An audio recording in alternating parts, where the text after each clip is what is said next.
ka Sorkar MDA ka Baylam da ka NPP kalawara da ka way karay ni resolution hay Ïingdorbar Thawaiñ ka jila minta kasi ka apnrio tarik unay lar ahaja apnrio pan pyrshah ya ka jingtumu banti uranium hamighalia ya ka negaray lawara do mindri rang ba ka jila ukan rat ke sangma akabala karshan lang da baro ki MLA ki balong ki dukhat ka Ïingdorbar Thawaiñ ki MLA na kalyang sanshar balyang pyrshah kilayang lang nakaway ka surban kran ban pawe ka jing snow junki banum sha ban klong uranium kila ay kablayru yu mentri rang ba ya ka Sorkar MDA blawan ra ek resolution Ïingdorbar Thawaiñ bakani kan pha ka khubor ka basha sha ka Sorkar pleng baka khando ka shiap ka de jung ki paj ba kumjuru ki marpo khando ki bedan hapo jongka minta ngin saki jingkran mentri rang ba ukon rat ke sangma bat ki wiki MLA ke blakarshan lang ya karai ban persha ya kanu kanu ka jingtmu banti ya uranium. Mr. Speaker, sir, I beg to move a government resolution against the mining of uranium in the state of Meghalaya. Whereas the tribal areas of the state of Meghalaya are administered under the 6th schedule of the Constitution of India, land within the autonomous districts is held predominantly under community, clan and individual customary tenure. The allotment, occupation and use of such land falls within the legislative competence of the autonomous district councils under para 3 of the 6th schedule. The transfer of land is regulated by the Meghalaya Transfer of Land Regulation Act 1971. And whereas the Honorable Supreme Court of India in Civil Appeal number 10720 of 2018 in state of Meghalaya versus all Dimasa Students' Union, Dima Hasao District Committee, and others, wide their judgment dated 3rd of July 2019, have clearly held that in Meghalaya, the private owners of the land as well as community owners have both the surface right as well as subsoil right, and thus the tribals in the state owned the land and also owned the minerals. Whereas uranium-bearing minerals have been identified in Domasiat, Wakin and Lostoin areas of West Khasi Hills and Southwest Khasi Hills district, and the Kelang, Pindeng Soyong, Mautaba and uranium mining project of the Uranium Corporation of India Limited contemplates open cast mining of uranium ore and the establishment of an ore processing plant within that area.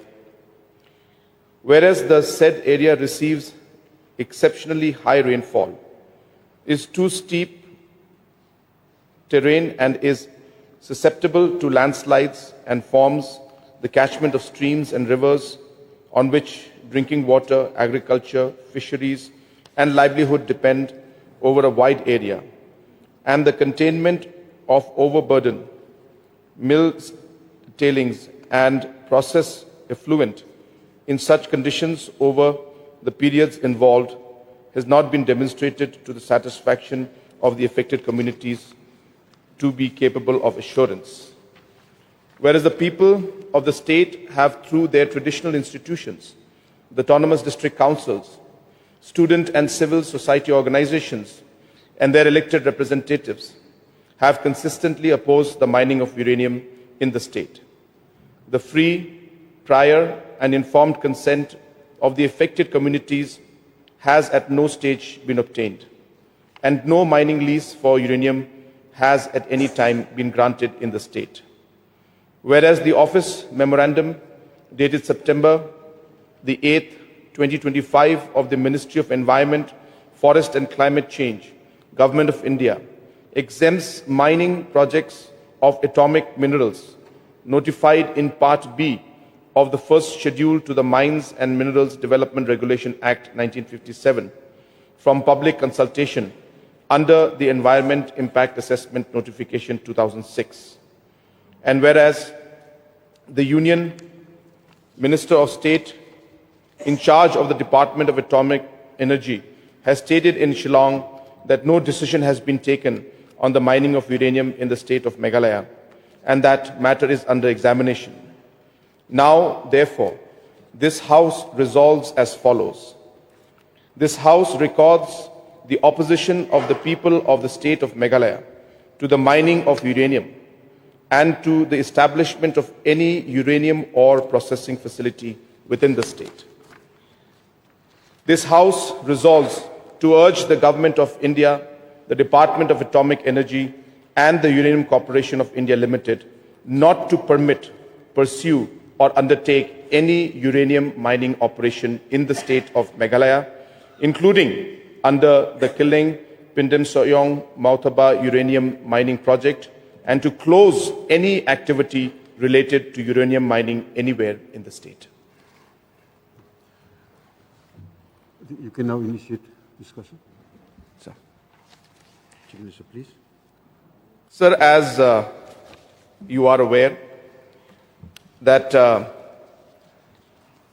this particular subject has been again a very, very important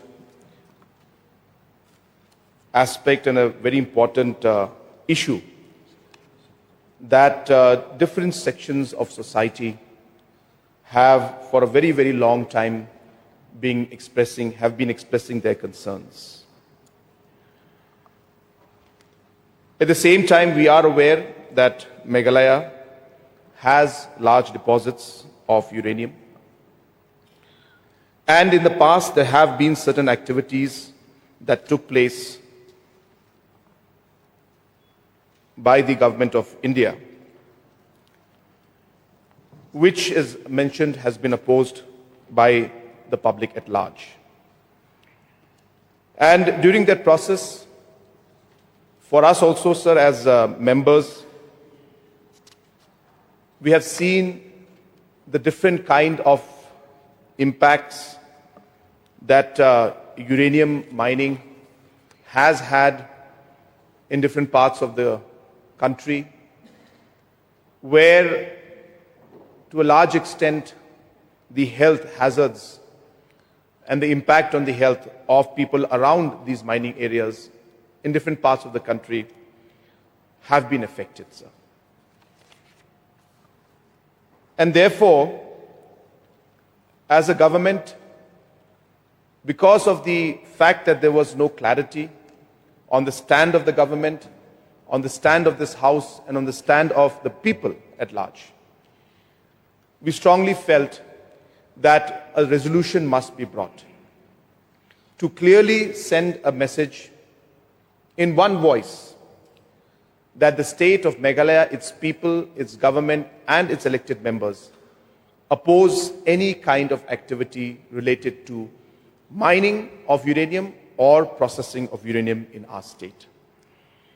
And as mentioned, sir, in the resolution, that different aspects of the Constitution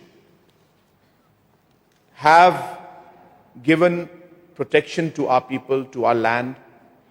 Supreme Court has upheld that particular aspect of ensuring that our people, its land, and not just the surface, but also the subsoil, belongs to the people of the state. And hence, these protections are meant to ensure, or these rules are meant to ensure the protection of our people and of our land. And therefore, sir, I don't want to delay or in any way go detailed into all these aspects. These are concerns, I am sure, almost every citizen, not just the members sitting in the House, but even the citizens who are watching and even people who are sitting in the House will agree and will be united on this very, very important resolution that this government is going to pass. And of course, as I mentioned, sir, that we will be taking this resolution and will be moving forward to the union government and urging them to ensure that no mining activity of uranium nor the processing of uranium should take place in any part of the state in any way that they may think of doing so. So it's a very simple yet a very, very important resolution. We are sure that it's not just what we are doing today for the current population that is there, but for generations to come. This particular resolution will be remembered, sir. And many people will thank this House. And when I say the House, I mean every single member, whether it's the ruling or the opposition. There are times that come that even though we may have different political differences, but when it comes to the protection of our people, when it comes to standing united for the rights of our people, sir, I'm sure we are together and we are one. And therefore, in this particular resolution and this stand, we should unanimously pass this resolution without any kind of doubt in our mind and send a very, very strong message of reassurance to the people of our state and a very strong message to Government of India that the people of Meghalaya are united against the mining and processing of uranium in any form, in any part of the state. With these few words, sir, I once again urge the House that we must unite, we must send a positive message, and therefore we must pass this resolution unanimously in one voice. With these few words, sir, I urge once again to pass this resolution, and I resume my seat. Any members willing to participate? Yes, Dr. Mukul Sangma. Mr. Speaker, sir, I would like to submit in brief while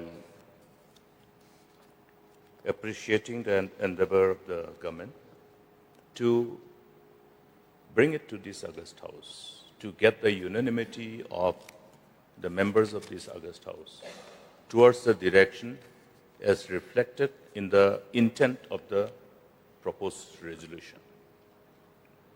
Mr. Speaker, sir, this issue has been, the overall proposed uranium mining in the state has been opposed tooth and nail by the people of the state. Ever since this proposal was embarked upon by Government of India, for whatever reason, we don't want to elaborate on that. And it has been very difficult to navigate for many of the government because of the pressure that was forthcoming to agree to this proposed mining of uranium. And we have seen many unfortunate incidents of misgiving, mistrust, lack of trust pertaining to this. And it became also a political tool for many political parties also. And many political parties obviously will weaponize anything that is connected with the sentiment of the people. And nevertheless, having said this, I am also happy. I would like to put on record my sincere thanks to the then Government of India. When our illustrious late Prime Minister Manmohan Singh ji was in office, we took cognizance of the sentiments of the state, the people, and elaborately discussed it a number of times. Because even before I took charge in 2010, the pressure was so much. And being part of the government then, I could see and to be able to withstand. So I had to have quite a number of sittings, but there was a magnanimity from the side of the then Prime Minister. He personally was pursuing this. In fact, number of letters are all on record. How many letters used to come? But then with utmost sense of sincerity, when we articulate the sentiments of the people, keeping in mind various factors, these also have been factored in this resolution. The size of the state, the terrain, the environment, how we are considered as the state receiving the highest rainfall. So it has to be seen from genuine concern, not as, something which is being surrendered only because of the other reasons. It is not. It is a reality. In the state of Meghalaya, any mining of uranium can have serious impact on the overall well-being of our people without having to elaborate on the ramification on the health hazards. We all know. It's all well documented. And having said this, because Government of India today, I think with the advent of and an advancement of technology, many alternatives. That's a good thing. Our scientific community have come up with number of alternatives and number of technologies which can enable the nation to leverage upon those knowledge, technology, and also the other alternative minerals. Therefore, it is only befitting for me to place on record my sincere thanks to the then Government of India under the illustrious leadership of late Dr. Manmohan Singh ji, and we were never disturbed any further. And that particular, I must say, that understanding continued till now. And I think this is the right time, given the, considering the given situation at this moment, when there's that understanding, it is only appropriate to arrive at a collective decision, and therefore we would like to, with utmost sense of responsibility, support this resolution tabled by the government. And rightly, I would urge upon all the members to see that we show our unanimity and our connect with the sentiments of our people. It's not based on anything, any unfounded scare or other unscientific reason. It is a scientific reason. Therefore, I think we hope that the House will be adopting this resolution with unanimity, sending a strong message. And I would like to only put one rider, one very important rider. This rider is, again, based on the rich deposit. If you look at the deposits, and these deposits are all along, across the western part and eastern part, we have the detail of the deposits. And this crucial information about the deposit is very important for the government to put the people, the community, the landowners in the loop as to how we will utilize the land. Because with all these other mining activities, any area where we have the deposits, if people are not aware, then what can happen, we understand. There are many other areas which are already known to have the deposits, but the landowners don't know. That's the fact. Therefore, there will be quite a substantial amount of work to be done by the concerned department with a complete scientific application of knowledge and technology to take cognizance of those concerns and ensure that the landowners are aware of this fact, and based on that, how they should be guided scientifically, and how they should be, to that extent, help to have that kind of power of comprehension for appropriate and optimum utilization of their land resources in future. That should be kept in mind by the government, by the state government, as the onus of responsibility, Mr. Speaker, sir. Because otherwise, it will have, incidental challenge, which will ultimately have a serious ramification, and our people will be seen caught at an unguarded moment. So I think this exhaustive study that should be left to the government. I have only indicated as to how important it is to look at this angle, and also to protect those areas in a manner that other illegalities don't take place. Other illegalities. There has been instances where forces who would like to leverage upon these resources through all illegal means have looked at our state. It is on record and it is available as part of the inputs. And it comes as input again and again. Therefore, that particular concern also must be kept in mind by the government and put all necessary measures. We'll have to probably ramp up the capacity of the departments concerned, the authorities concerned who are assigned with this responsibility. So with this observation and sharing this concern, I once again say that, yes, we go forward, show the unanimity, and it is a good thing that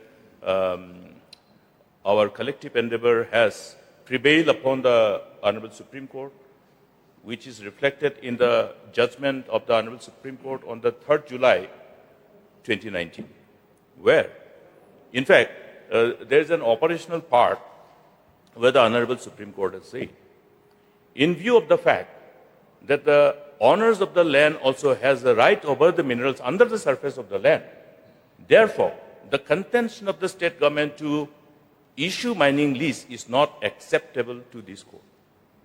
Please refer to that relevant para. I have referred to that para in this August House. And this also must apply in respect of all other minerals. You see, we are doing something which is actually not inconsistent with this judgment of the Honorable Supreme Court. Because this particular interpretation cannot be interpreted in isolation only for coal. Yes. Therefore, the right over the minerals under the surface of the land, whether it is stone, whether it is any other mineral, see, the things have to change. Therefore, when we know the truth of the ownership and our responsibility to pass on that power to the people, I think government has to be ready to see that we let go certain regulation which otherwise is contrary to the judgment of the Honorable Supreme Court. So I believe, though I take this advantage to refer to, that Honorable Supreme Court judgment is the weapon, the anchor for all of us, even to adopt this resolution. Therefore, having said this, let us also ensure that the right which was taken away from the people is transferred back to the people. It's like a redemption. Let's give back what has been taken back, what has been taken from the people. And it will go a long way in creating that kind of enabling environment for the people of the state, for the owners of the land. Today, owners of the land, the Nokmas, the landowners seems to be so poor, whereas they have the ownership over all these rich resources. Because by default, we have taken their power. That must be restored. Restoration of power must be part of the state. So I believe, and I have all reasons to have the trust and confidence on the government, that this particular issue also will be taken note of, and accordingly, appropriate decision is taken in sync with the judgment of the Honorable Supreme Court, which was passed on the 3rd of July 2019. And we give back the power to the people, which inadvertently, for whatever reasons, was taken at that point of time. Thank you, Mr. Speaker, sir. With these few words, I commend this resolution. I commend the endeavor of the government and extend my wholehearted support for adoption of this resolution. Yes. Barden, please. Sir, I want to thank you for giving me this opportunity to also participate in this resolution brought by the leader of the House. And at the outset, I would like to express my sincere thanks to the government. I would like to appreciate the government for bringing this resolution as a government resolution. And I would also like to make a mention in a very categorical term that we stand in support with this resolution of brought by the government. So, as I stand here to make my submission on this resolution, I am also reminded about the resolution passed by this August House, by the previous government, MDA 1, in 2019, and that resolution is for the implementation of ILP in the state of Meghalaya. And I'm sure that no one is aware about the status of that resolution. And we have not seen that there will be any official communication from the government of India in response to that resolution. Therefore, sir, there are some questions that I would like to revolve my submission in this discussion. So, my question is, what will be the fate of this resolution? Because though we support wholeheartedly, we are with the government on this issue, and let me also bring to the notice of this August House, I was only convinced against, about the danger of uranium mining only after I made a private visit to Jaduguda. Before that, I don't have the courage to speak anything on this issue because I'm not an expert. So I feel that seeing is believing. So I was made to believe that Jaduguda has become a ghost town, a ghost village. And there was an argument in those days between the pro-mining group and the anti-mining group. So I made a private visit to Jaduguda and find by myself that, yes, this is not safe for the state to allow mining of uranium. Because I have seen how the people suffers different kinds of diseases. It really touched my heart when I see that people are lying in their beds for years altogether because of the effect of this mining of uranium. So I returned back to the state and openly made a statement that I will have to stand against the mining of uranium. So I become one of the main opponents against the mining of uranium. So, sir, therefore I feel that a sincerity on the part of each one of us is the most important thing when we discuss about this resolution.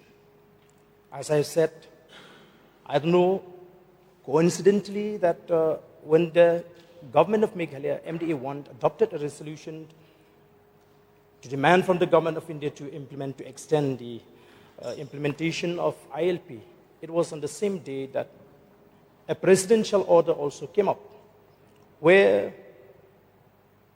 it removed the word Khasi Jaintia from the preamble of the Bengal Eastern Frontier Regulation Act. So I wonder why the government of that time never protest or raise any objection against this presidential order. Because this order is unconstitutional. If you go to Article 372, Clause 3, and this article speaks about the continuance in force of existing laws and their adaptations. What kind of rules or law that the president can adapt? 3, it mentioned that nothing in Clause 2 shall be deemed. Let me read Clause 2 first, sir. For the purpose of bringing the provisions of any law in force in the territory of India into accord with the provisions of this Constitution, the President may by order make such adaptations and modifications of such law, whether by way of repeal or amendment as may be necessary or expedient, and provide that law shall, as from such date as may be specified in the order, have effect subject to the adaptations and modifications so made, and any such adaptations or modifications shall not be questioned in any court of law. That is Clause 2. And Clause 3, Nothing in Clause 2 shall be deemed A, to empower the President to make any adaptation or modification of any law after the expiration of 3 years from the commencement of this Constitution. And B, it also gives us, empower the state to prevent any competent legislature or other competent authority from repealing or amending any law adopted or modified by the President under the said clause. So, till today, I have not seen any attempt on the part of the government to challenge or to repeal this presidential order. So, which is why, sir, I feel that when we are discussing about issues that really concern the state, such as this, first, we need to be sincere as members of this august House. Which is why I have a question. What will be the fate of this resolution? And another question, is the government of India really need the uranium from Meghalaya? How serious is the need for uranium by the government of India? Is the government of India having any alternative to uranium? So I want to revolve my submission around these questions, sir, because I feel that we need to look at this issue from a wider perspective. Why India needs uranium very badly. So we all know that the Prime Minister of India had launched the Viksit Bharat 2047 on December 11, 2023, which is the country's long-term national vision to transform India into a fully developed nation by 2047, marking the 100th anniversary of its independence.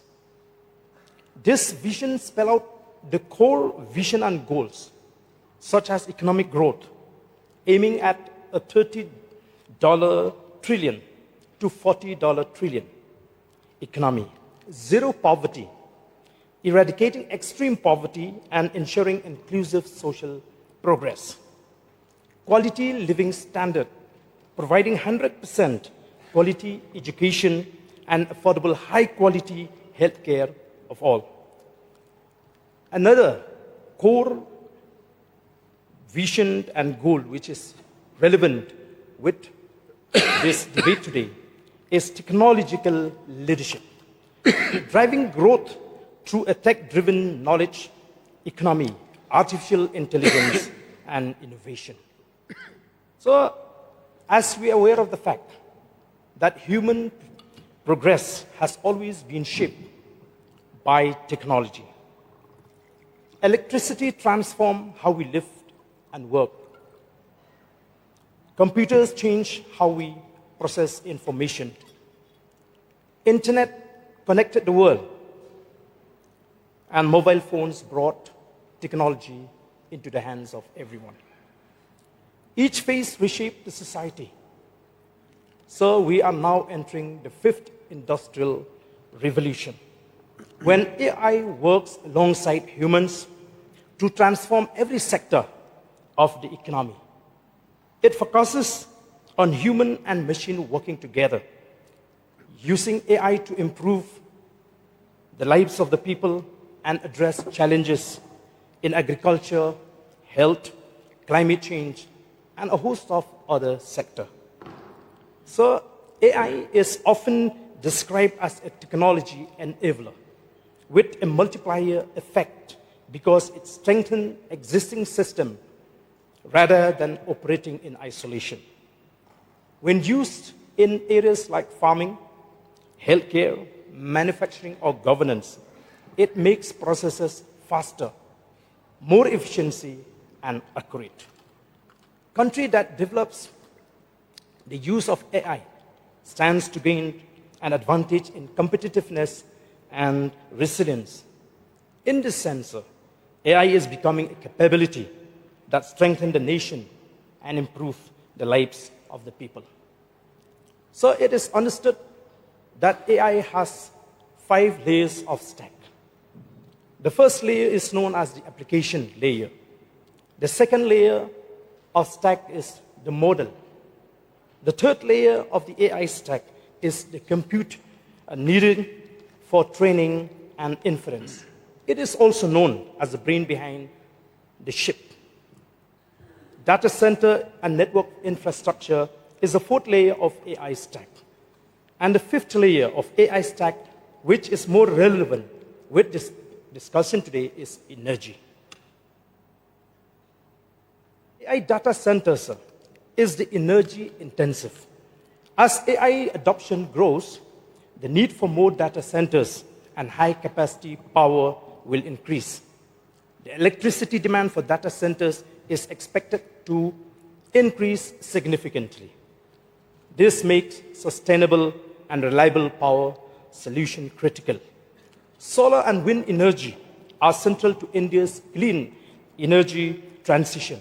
However, sir, they are intermittent and cannot by themselves meet the round-the-clock power needs of large AI systems and data centers. Nuclear energy therefore becomes an important energy source, providing clean, stable, continuous power for AI infrastructure. So, as India is aiming at becoming a global player in technology, it has to invest heavily on technology development. The United States and China are rapidly shaping the technology standards, global value chains, energy grid, and capital flows that will define the next era of global competition. If India does not keep up, it runs the risk of being fully dependent on foreign technology, equipment, and capital. So let me bring to the notice of this August House. In AI alone, the United States is committing $5 billion, which is equal to rupees 45 lakh crore annually across public and private channels to artificial intelligence, advanced computing infrastructure, data centers, clean power, and associated supply chain. China is investing $100 million, which is equal to 9 lakh crore or more annually in AI and adjacent frontier technology alongside sustained investment in clean energy. So India can reach the global competitiveness frontier without massively hiking investment in frontier technologies. And AI is one part of the picture. India must also invest in quantum computing, biosciences, space technologies, advanced materials, and both fusion and fission energy. So, sir, with the enactment of the Sustainable Harnessing and Advancement of Nuclear Energy for Transforming India, Shanti Act, on December 18, 2025, India is sending a very clear message, a message loud and clear, that it is serious and determined to become a global leading player in technology. So, moreover, the recent amendment brought by the central government on the Mines and Minerals Development and Regulation Act 1957, where a new clause has been inserted in Section 3, which reads, mineral-bearing land. This has further indicated its seriousness. So, I want to read out the statement of objects and reasons of this amendment. Minerals constitute an important national resources which are of great geopolitical importance and are critical to infrastructure, including digital infrastructure, manufacturing, energy security, and the overall economic development of the country. Sustainable and uniform development of minerals across the country is an important pillar to subserve the public interest. Hence, in view of the larger public interest, the Union has taken under its control the regulation of mines and the development of minerals under Section 2 of the Mines and Minerals Development and Regulation Act 1957. And in page 4 of this bill, sir, the Union, I would like to read out this para. The Union will take under the control the regulation of mineral-bearing lands having the mineral contents in accordance with the parameters prescribed by the central government under the MMDR Act. This is in addition to the existing provision which declares the Union's control over the regulation of mines and development of minerals. So here are the few concerns that I would like to revolve in my submission. First, I think we need to know the minds of the government of India. So if these indication... How much time would we require? Because I will have to regulate time. Another 5-10 minutes, sir, because I just Maybe want 5 minutes, 5-6 minutes. 10 minutes maximum.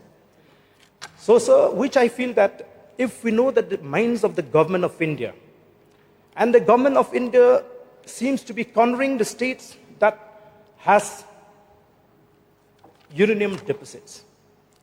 The government of India is also creating a narrative that this is the vision that we have for the country. I see that the government of India, for the interests of the country, they might even go ahead despite the resistance of the people. So what I feel is that we can adopt this resolution, we are all for it. But besides sending a clear message to the government of India through this resolution, we should also make a pledge. We should also make a pledge.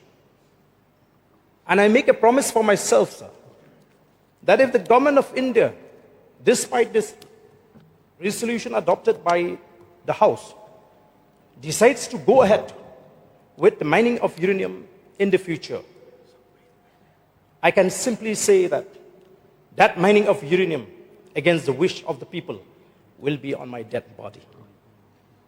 So I think if we really serious and if we are sincere to the cause, let each one of us, besides the support that we are going to give to this resolution, also make an individual pledge that we will never allow, no matter what, for the government of India to carry out mining of uranium in the state. So with these few words, sir, I once again support this resolution brought by the government and sincerely thanks the government for tabling this resolution so that we can send across to the people of the state that we also, as members of this August House, are with the people and we will not allow any force to forcefully extract this mineral from our state. Thank you, sir. Thank you, Ba. Now we have Renington Ïingdorbar. Okay, maximum time allotted to you, 6 minutes only. We have more speakers are there in queue. Chairman, sir, thank you so much for allowing me to participate and to express my support to this government resolution that has been brought in this August House today. I want to congratulate the government MDA too under the leadership of the able Chief Minister Shri Konrad K. Sangma, who have the courage to bring this resolution in this August House. And I'm happy to see that the House is united to accept this resolution from the expression that we have heard from the opposition as well. Sir, I must thank the government of India that they have done the survey, even though during the survey itself, when they determined the deposit of uranium, there was lots of agitation, but at least we come to know, as a state of Meghalaya, that we are rich, and we have this uranium deposit in the state of Meghalaya. It does not mean that whatever we have, we should utilize it, but it is proud to the state of Meghalaya that we don't need to utilize whatever we have, but at least we have the opportunity to know that the state of Meghalaya, we have uranium deposit. Sir, I want to express once again my sincere thanks to the government, and I stand here to support 100% to this resolution. And I have also one point as expressed by the Honorable LO, that we need to see that any kind of mining that may take place in those areas where deposit of uranium is there, the government has to take care to see that others mining as well, as stone quarry or sand quarry, we have to see that while doing such kind of activities, maybe by mistake, we may have to mine uranium unknowingly in the name of stone quarry or sand quarry as well. As we all are aware that we are concerned about the health hazard that may take place by uranium mining. So as a government, we have to see also that any kind of mining that may have to take place in those areas, the government has to take special care to see that such mining may be avoided in those areas where we know that there are deposits of uranium. Sir, I want to express my sincere thanks to the Supreme Court of India. In all these years, we know and we are made to accept that we own the land only at the surface, but beneath the minerals under the earth, it's owned by the government of India. But we are very happy, and I want to express my sincere thanks to the Supreme Court in its judgment dated 3rd July 2019, that it has confirmed that the ownership of the land, of the surface of the land, and the ownership of the minerals inside, it's owned by the landowner in the scheduled areas. So we are very happy that now we own the community or the individual who own the land. They are not owning only the surface, but they are owning the minerals as well. That's why I stand here for the people of the state of Meghalaya, and we feel that we are more rich now to know that we own the minerals, we own limestone, we own coal, and it's ours. And yes, it is high time to re-examine the state government, to re-examine again that as the owner of the rightful ownership that we have, what kind of law that we need to follow to enjoy that ownership. It is very, very important to recall ourselves that and to confirm ourselves that we are the owner, the rightful owner of the land as well as the minerals. Sir, I want to recall in all these years, the NGOs, people of the state of Meghalaya, who have expressed their agitation that they are against uranium mining. I hope today it is a big day and it is a successful day to the people of Meghalaya and to all the NGOs who have expressed all these days against the uranium mining. I hope they will be with the government today to agree and to accept that we won. Whatever they demanded, they won and they got today by passing of this resolution brought by the government. So once again, I want to congratulate the people of the state of Meghalaya. I want to congratulate our young NGOs, our young students who have expressed their eagerness to see that such kind of resolution, and they have expect also to see such kind of resolution to come from the government. And I'm happy that today this resolution has come. And as a state of Meghalaya, I request let us work together to see that this resolution be accepted by the government of India. So with these few words, as we have given me 6 minutes time, so by 6 minutes, I am ending my speech, sir. Thank you so much. Thank you. Now we have Fowlington. You can take the floor. Please try to stick to 5 minutes because we have many speakers. Yes, Mr. Chairman, sir. I believe that brevity is the soul of wit. Mr. Chairman, first and foremost, I must applaud the Leader of the House for having brought this very important and resolution, which we deem to be a historic event.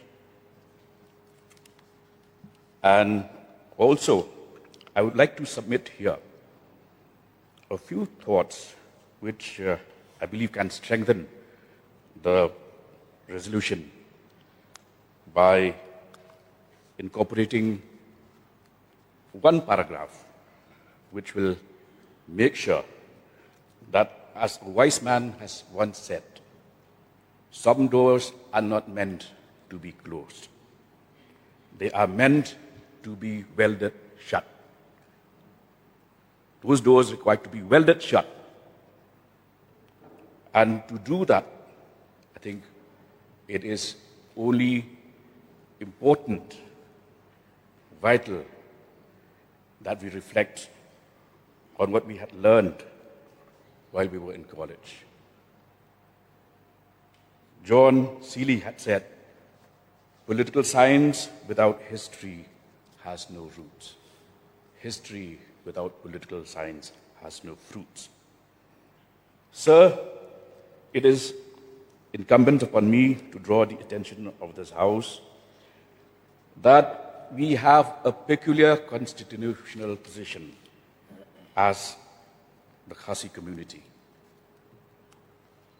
The 25 Khasi states had acceded to India through the instrument of accession. However, at no point of time had these Khasi states ever signed the instrument of merger. The constitution that we swear by, sir, was adopted in 1949 and was made enforceable from January 26, 1950. But prior to that, between the years 1947 and 1948, 25 Khasi states had acceded to the dominion of India. There is a lot of difference between accession and merger. And I'd like to make a pointed reference to para 2 of the instrument of accession, which says, and I quote, "With the exception of the following 3 subjects, all the remaining administrative functions would be common with the central or provincial government under the terms of the standstill arrangement outlined in para 1 above." What are those exceptions, sir? Excise, forest, land and water rights, and the revenue derived therefrom. This is still a constitutionally valid document, sir. It is not, as has been interpreted, subsumed by the 6th schedule, because the rest of Meghalaya also have ADCs. We have the GHADC, we have the JHADC, we have the KHADC, but in respect of the 25 Khasi states, this was the arrangement, that their powers have been clearly defined, and the exceptions to those powers have also been defined here, sir. Excise, forest, land and water rights, and the revenue derived therefrom. I must therefore plead with the Leader of the House the need that we incorporate this important historical event by incorporating the words, "Whereas the Khasi states had individually and collectively acceded to the dominion of India by signing the instrument of accession, which stated explicitly inter alia that certain rights shall be retained with them, including excise, forest, and land and water rights, and the revenue derived therefrom." Sir, not even the British had annexed the 25 Khasi states. They had administered these HEMAs, never annexed them. I must also make a reference here, sir, to the fact that the Khasi states were also not princely states. We had 565 princely states across the country who enjoyed financial benefit through the privy purse till 1971, when it was abolished by the government led by Indira Gandhi.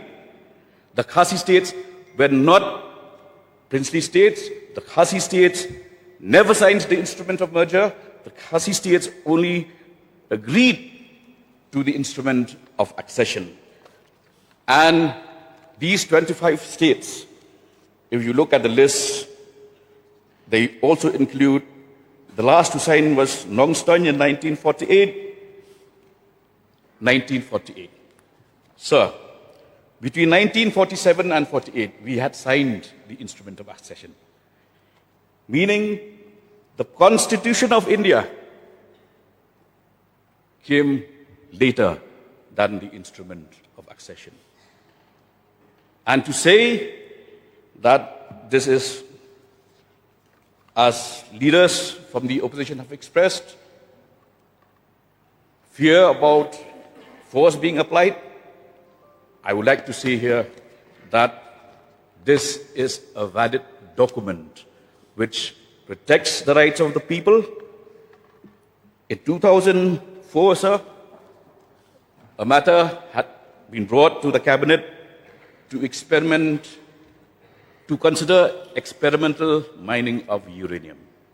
As a member of the cabinet at that point of time, I and Ba Alambor Malnyang at that point of time had written to the then chief minister, suggesting and demanding that instead of considering experimental mining, the government should organize a study tour of the areas where mining had taken place. And that team was led by the then health minister, Mrs. Deborah Marak. I remember Saidullah Nungrum was part of it. And student representatives of the KSU, led by Samuel Jerwa and Hamlet Dorling, had traveled to Jaduguda to see for themselves the conditions of people in and around that area. So I don't wish to prolong my submission, but let me say this, that while we might adopt this resolution, I still feel that we need to ingrain historical events that were part of our journey in becoming part of India. And that is, as I must stress, to make sure that we do not just close the door, we weld it properly, shut it forever. And that can only happen when the people realize that their forefathers had already executed an agreement which today should form the basis of, apart from the submissions made by the leader of the House and the leader of the opposition, let us incorporate these historical factors, because these are immutable truths that cannot be replaced, cannot be demolished, and will stand the test of time. We have stood firm on this matter for many, many years. I can only say that let us take the matter to its logical end by ensuring that we have a watertight case where we do not allow the exploitation of these mineral resources based, more importantly, on the history of the people and the land. Thank you. Thank you, Ba. Now we have other speaker, Mayani Disira. You can take the floor now. Mr. Chairman, sir, I also rise to support this resolution brought in by the government in opposition of the uranium mining in the state of Meghalaya. First off, I would like to place my sincere thanks to the government for bringing in this resolution, because I think it is very important for this August House to take a stand on this very important matter. This has been a long and contentious issue. The local people residing in the areas where the rich uranium deposits have been identified have long resisted the efforts of the Government of India to mine the uranium from these areas. If we look at the locals who have resided in these areas, we see that many have encountered different side effects. The dangers of unsafe mining of uranium is visible if we see the plight of the locals. Therefore, it is only right for the government to bring in this resolution at this time, because I think that is what the public, the general public of the state of Meghalaya wants. At the same time, we have to see that over these many years, there have been people with vested interest who have tried to enable the illegal ways and means of mining uranium, which is a very, very dangerous, a dangerous trend, so to say. So therefore, I would like to urge the government to be very vigilant in this matter, because if the government is not vigilant enough, then it will give rise to freelancers or people who, with vested interests, would take advantage of the landowners or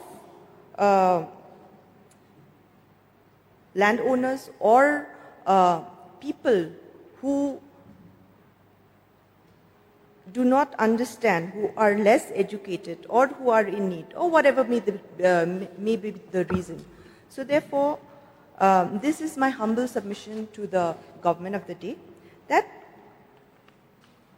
the government must remain vigilant. And like the Honorable LO has said, that awareness to the locals and to give education to the locals is very, very important, as to any kind of activities in these areas may lead to different sort of dangers and which will cause harm to the people living in these areas. Now, having said that, we cannot also avoid the fact that we are a part of this great nation. The country of India has been competing in the world to be a superpower. We all know that the atomic energy is a source of clean energy. But at the same time, when we talk of clean energy, the source of the clean energy itself is very dangerous. And the effects of the locals, effects that it will have on the locals and the surrounding areas is very, very dangerous. Now, we have to understand the fact that if Government of India wants to pursue mining of these atomic minerals, be it in Meghalaya, be it in other parts of the country, they have to come up with a safer solution. I remember interacting with one of the representatives from Jharkhand, where there has been long mining of uranium. It has been a source of uranium for our country. But the effects of the mining in that region has been heartbreaking. So, therefore, I would like to take this opportunity to request the government of India to come up with a solution for safer mining solutions or for safer options for the safe source of, for this clean source of energy. Therefore, sir, I would only like to give my submission very briefly that the members of the opposition as well as the members of the Treasury have all supported this resolution, which is very important for the people of Meghalaya. I think we have been very clear that our people own the surface of the land as well as the minerals within, and the government has to ensure that this is respected and protected in the future. And as members of this August House, we must make sure that we uphold this responsibility towards the people of the state. With these few submissions, I give my wholehearted support to this resolution and I resume my seat. Thank you. Thank you. Now, another speaker is there, Olan Singh Swin. You can take the floor now. But you have to stick to 5 minutes only because we have 3 minutes will be enough for me. Okay. Thank you, sir.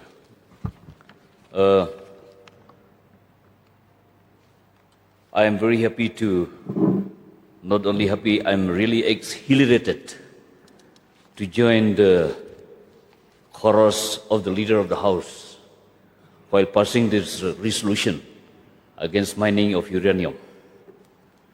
And I'm happy to see that even the Leader of Opposition has joined the same chorus for the interests of the state and to fall in line with the sentiment of the people. I'm speaking on my behalf, on my personal behalf, and on the people, on the behalf of the people of the states, and on behalf of the people who has raised their sentiments against mining of uranium long time ago. I remember, if I'm not mistaken, maybe 10, 15, 20 years back, some of our leaders, legislators, they have been deputed by the government as a team of delegation to visit Jakarta and some other uranium mining states in India. And I understand very much that the government also has taken keen interest to see that this uranium mining should not happen in our state because of the health hazards. Though, of course, we understand the benefit in terms of technology development, not only for the state, but for the nation as a whole. What the most fearful of the uranium is not because of the gamma or beta radiation and so on, but the most fearful is because we are living in the fragile environment. The most fearful thing is the toxic remains of the uranium in the soil, which we call it the soil pollution. The most fearful for the human life or human beings is the fear of the pollution in the soil underwater. Once the soil is polluted, means the water is also polluted.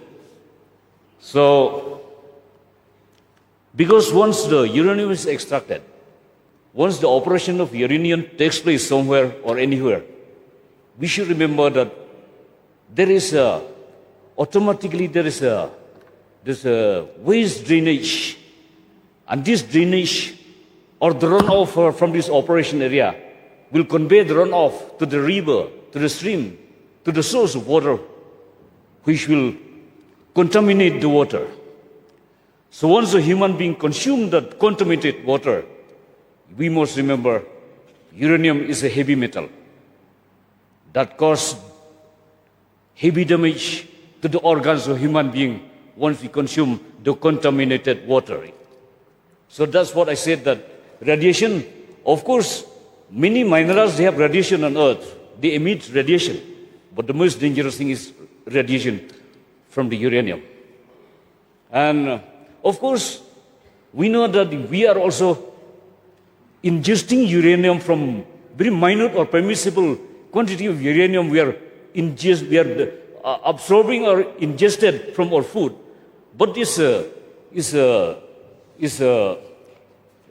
rejected by our body through urines or kidneys.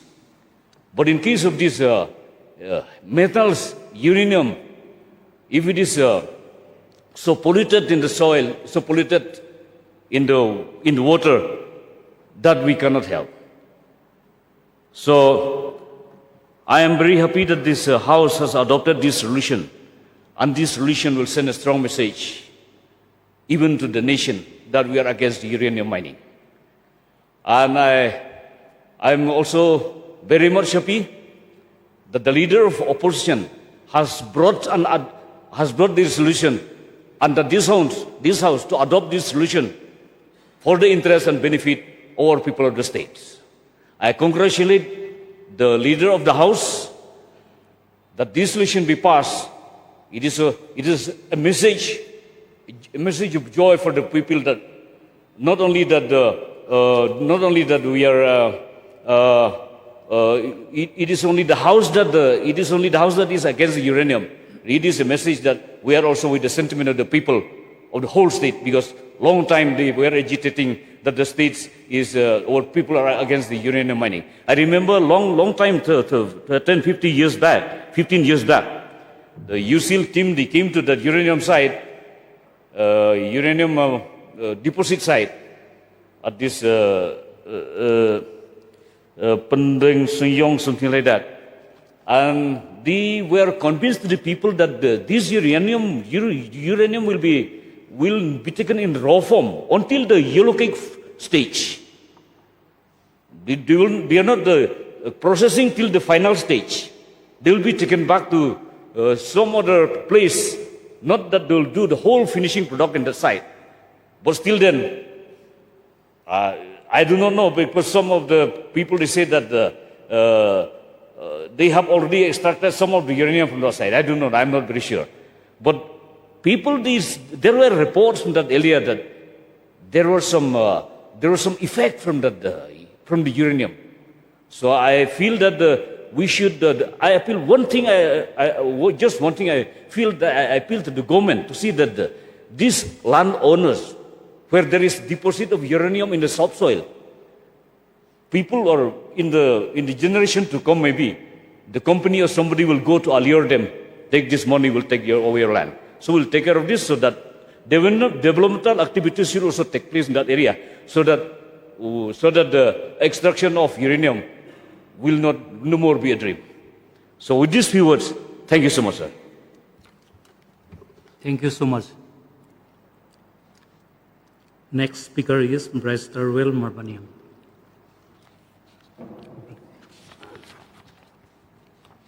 I would like to thank the Chairman for allowing me to take part in this deliberation on the resolution moved by the government. Personally, I would like to thank the government for having come up with this resolution. It has been a contentious issue in the state of Meghalaya as far as uranium mining is concerned. And me personally, and as the party, the Voice of the People Party, we have time and again stated that we are against uranium mining in the state. We know that the impact or the ramification that will have on our people and the state as a whole.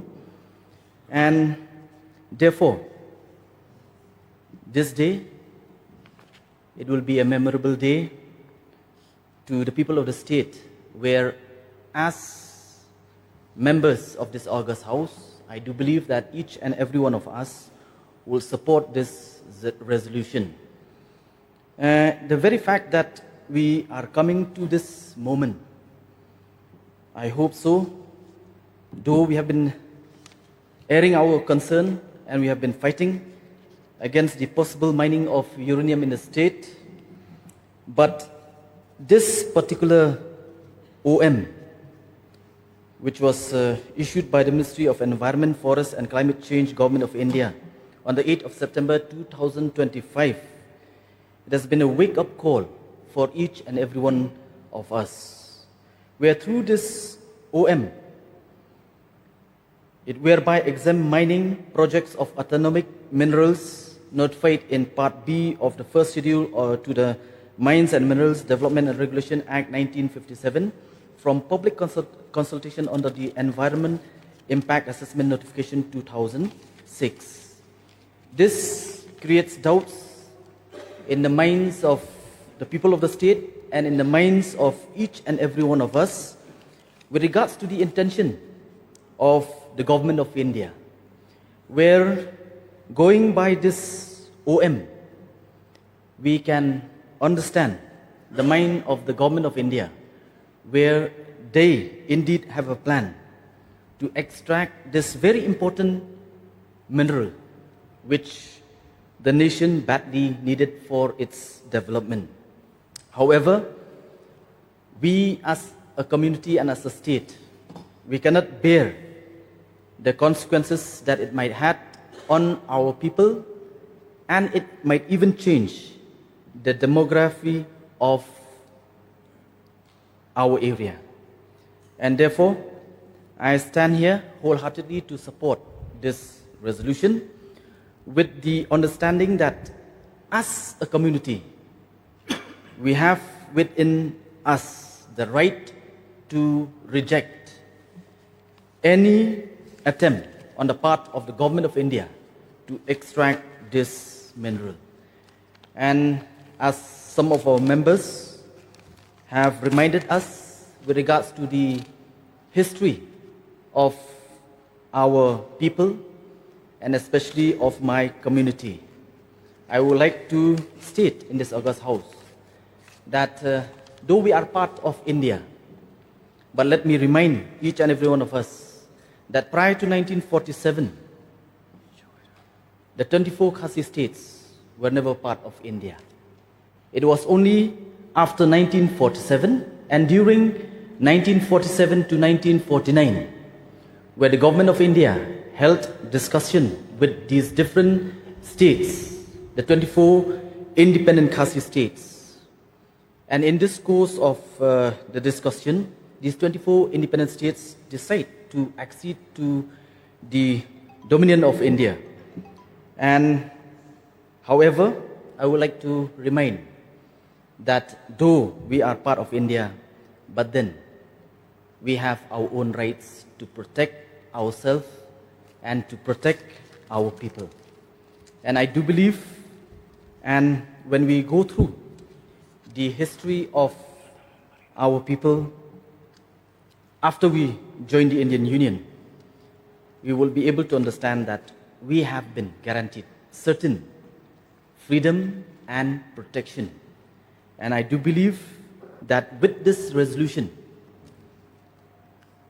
we will be able to take forward and send a very strong message to the government of India that we as a community and as a state, we will never support the mining of uranium within the state of Meghalaya.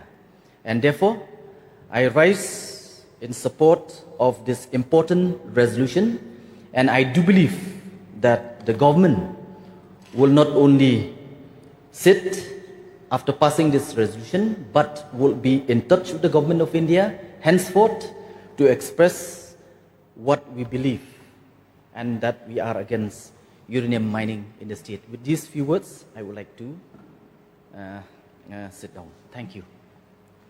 May the next speaker, MLA Rakam Sangma, please rise.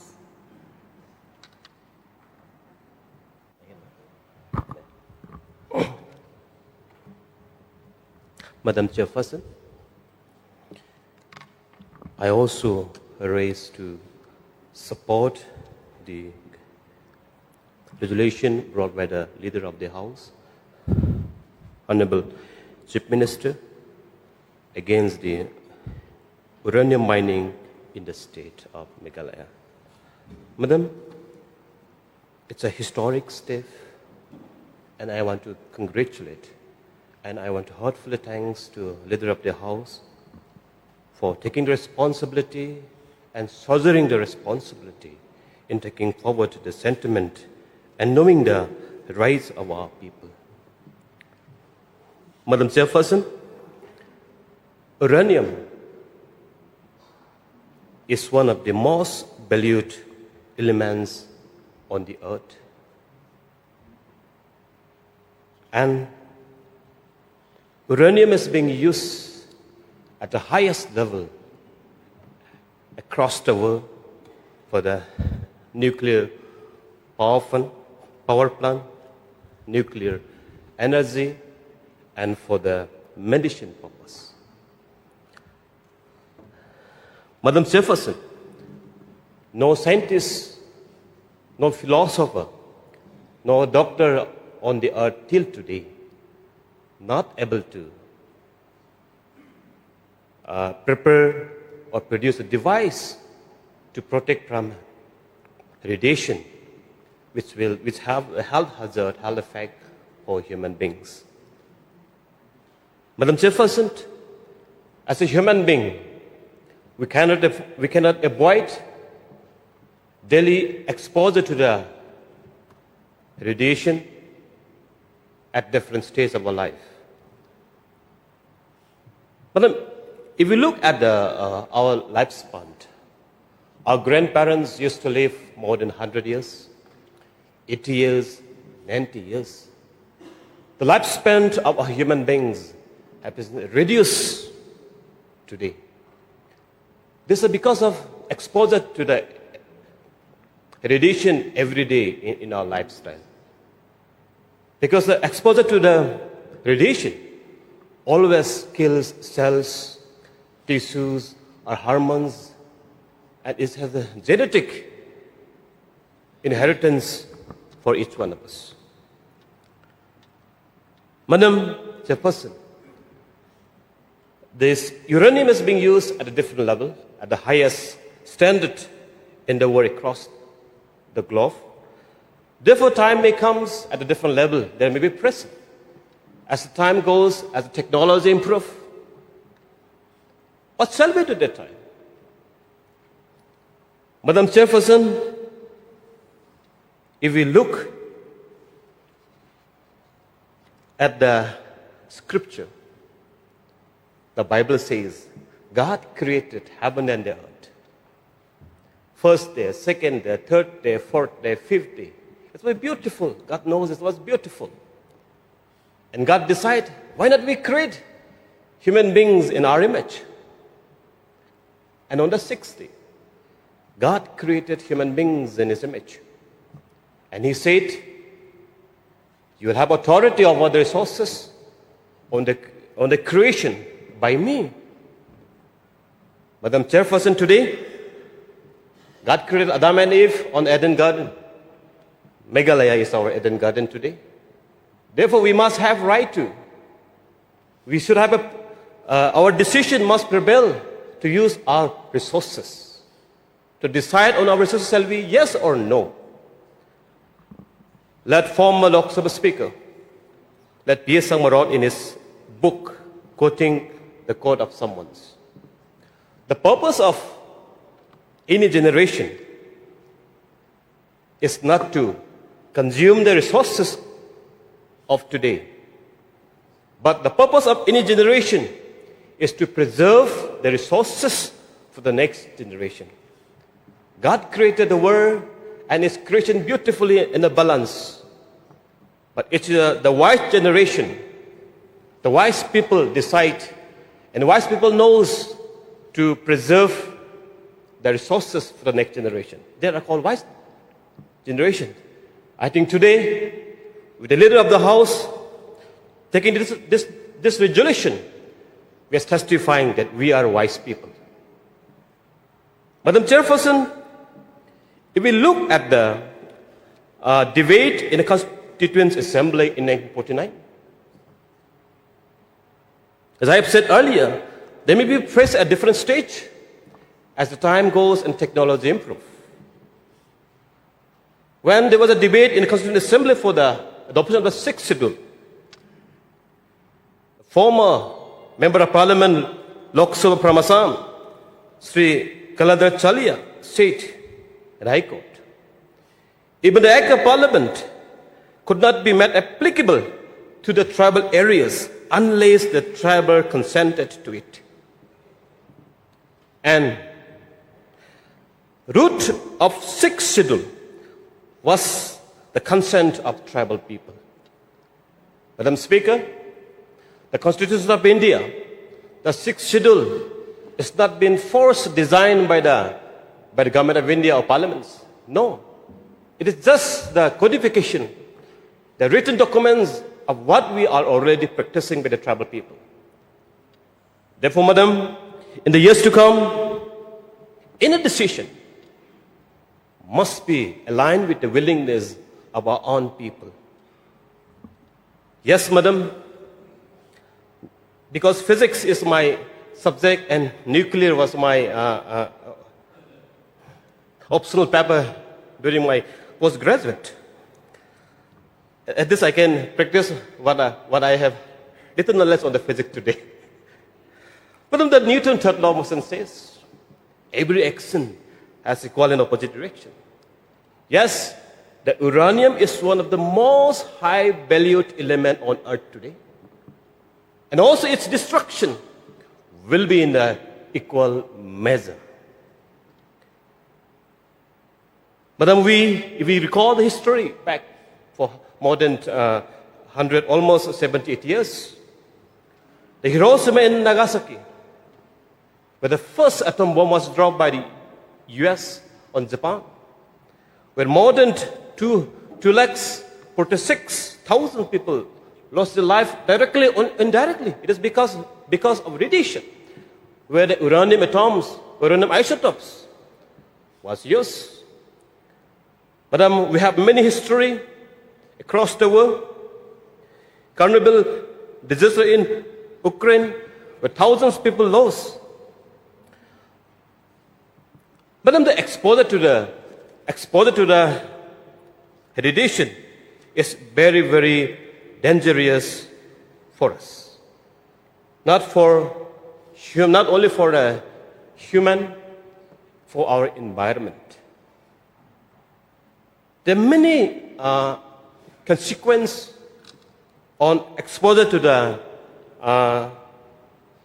radioactivities, radiation at different level.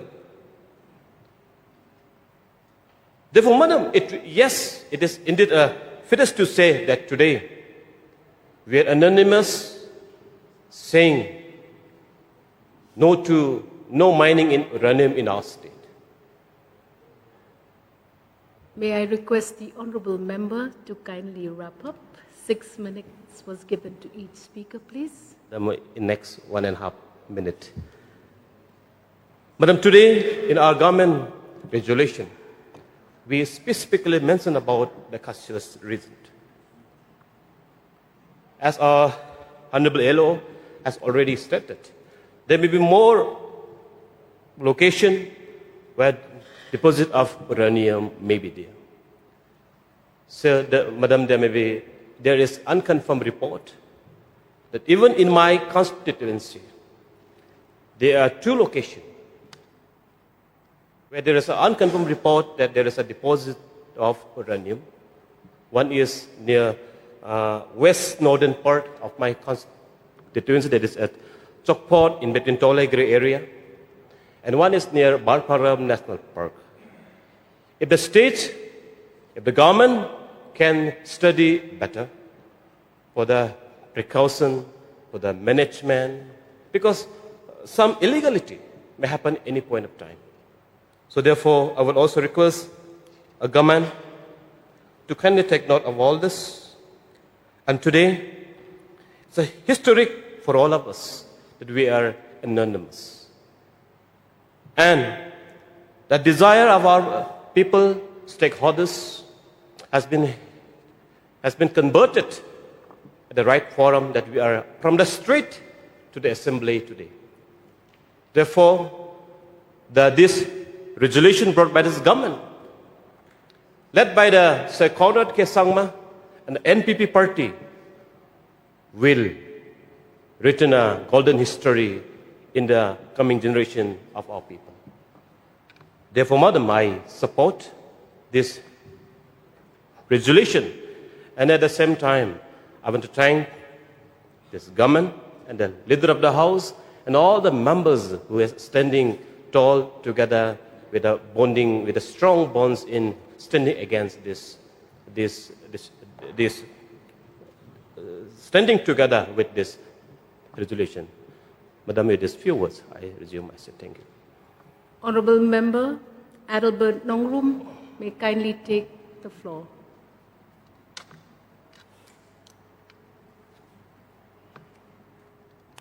Thank you, Madam Chairperson, for giving me this opportunity to join hands with the government as they brought a resolution that unanimously we should stand together in this very, not only important issue, but a very vital issues facing in our state and in nation. I take this opportunity to remind all of us that this is not the end. This is just a beginning. We need to follow up in the near future, where it leads to. The honesty, the sincerity is the need of the hour. At first place, I felt that it's enough for me just to sit still without opening my mouth. That also it's a message that silence is constant. But I don't feel enough. I have to stand together for this very vital issue. This issue it need not to discuss, but it need to pass a resolution. Since this subject is very dangerous, not for us, this present generation, but for the future generation. If no one dares to support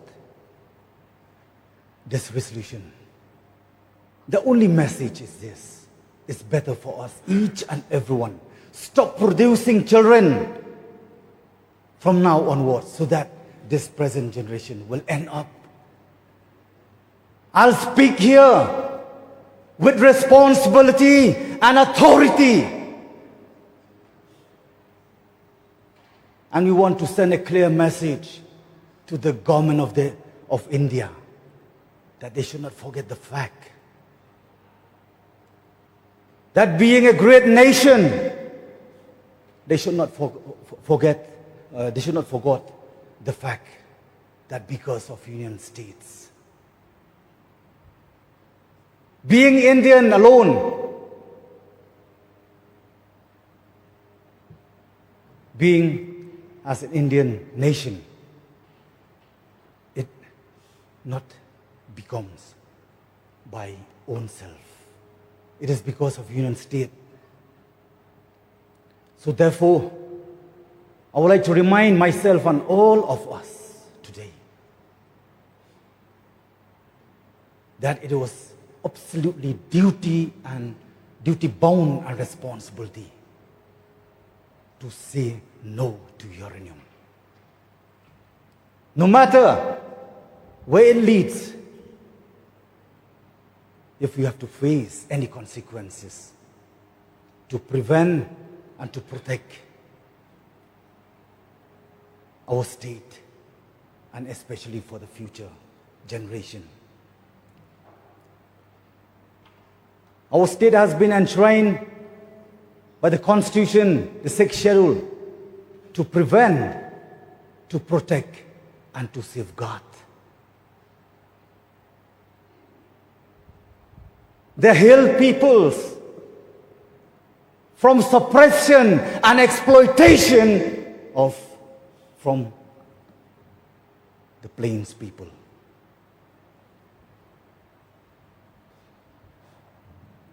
Therefore, I love to remind, the past belongs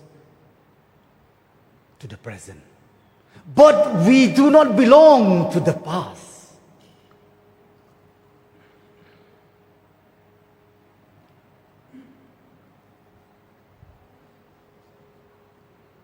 We belong to the present. We are the framers and the makers for the future. But again, we do not belong to the future.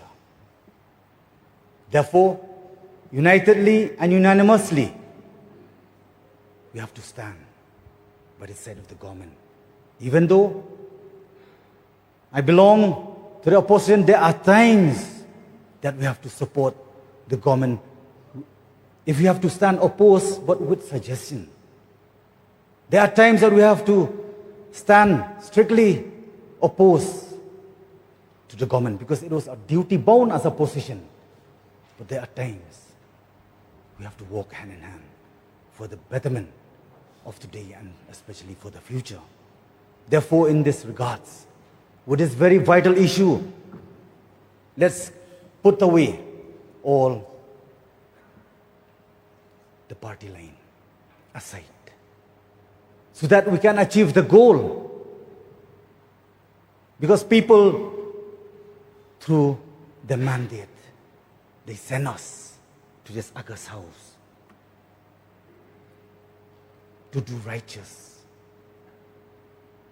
as a duty bound, as a representative. Honorable Chairperson, therefore, I rise to support this resolution and it need to adopt unanimously as a responsible August House of State Assembly.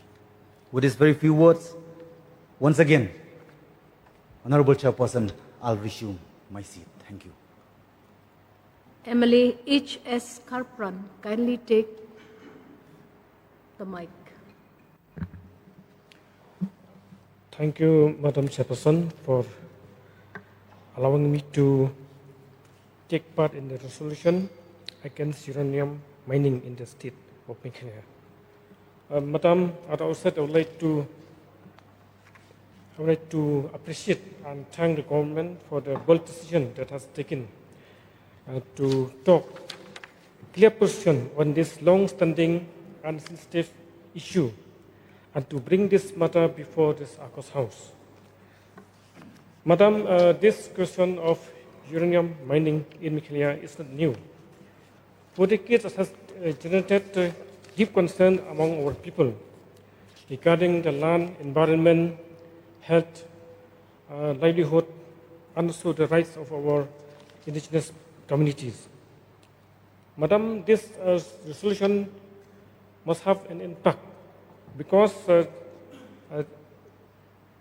this House will speak collectively and clearly on behalf of the people of state. We know that uranium may be strategically very important. We recognize the importance of national development and interests. But for our people, indigenous people of Meghalaya, land is connected to our identity, our culture, our livelihood, and also especially for our future generations. Madam, once the ecosystem is seriously damaged, no money can restore it. So once we are dealing with uranium mineral, the people naturally have concerns regarding the mining process, the waste management, water source, and the possible long-term consequences for our communities living in those areas. For many years, the people of Meghalaya have expressed opposition to uranium mining. Today, the government and this August House take a united stand, united position. We must respect this democratic voice, which is the voice of the people. The people, see, Madam, one thing that I feel that the people, there shouldn't be made to feel that because mining is opposed, so no development will be there. I will come to that aspect.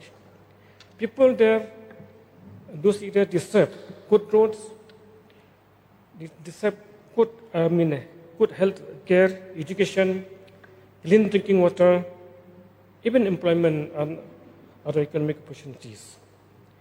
Development should never be presented to our people as a choice between accept mining, no development. Then I mean to say accept mining, receive the development, or reject mining, remain on the development. So that shouldn't be the choice before our citizens.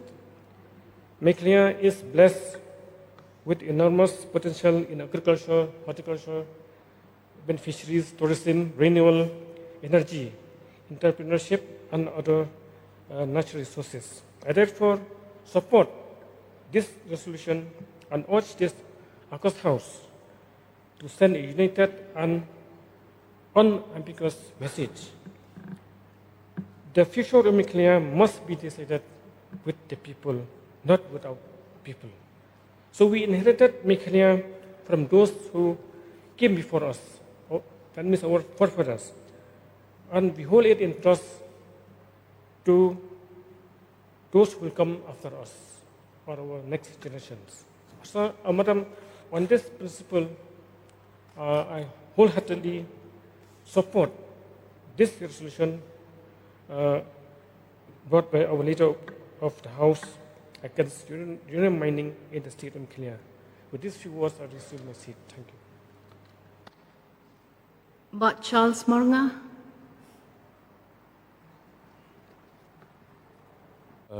Thank you, Madam Chairperson. I also rise to support the government resolution against the mining of uranium in the state of Meghalaya. Madam Chairperson, we all know that many people in our state have opposed uranium mining for many years. This is not a new issue. It has remained a matter of serious concern for the people of Meghalaya for a very long time. Madam, I would like to make an important point before this August House. If the present government had not taken the initiative to bring and pass this resolution, I do not know how much longer our people would have had to wait for such a clear and firm decision. Therefore, I sincerely appreciate the leadership of our Honorable Chief Minister, Deputy Chief Minister, and the entire Cabinet for taking up this very important issue and bringing this resolution before this House. Mr. Chairman, sir, it is easy to speak about an issue, but it requires political will, courage, and leadership to take a decision and put it on record through a resolution of this August House. That is why I believe that this resolution is significant. It gives confidence to our people, and the concerns are being heard at the highest level of the government. Chairman, sir, in this government, I see hope. I have confidence that issues which directly affect the lives, welfare, land and future of our people will be taken seriously and addressed by the present government. We may have differences of opinion on many matters, but when an issue concerns the larger interests of Meghalaya and the future of our people, we must stand together. Uranium mining is not merely an issue of today. Whatever decision we take will also affect the generation that come after us. Therefore, we have a responsibility to protect the interests of our people, our land, our environment, and our future generations. Once again, Mr. Chairman, sir, I sincerely appreciate the Honorable Chief Minister, Sri Conrad K. Sangma, the Cabinet and the government for the leadership and for bringing this important resolution before this House. With these few words, Mr. Chairman, sir, once again, I, on behalf of the people of the state,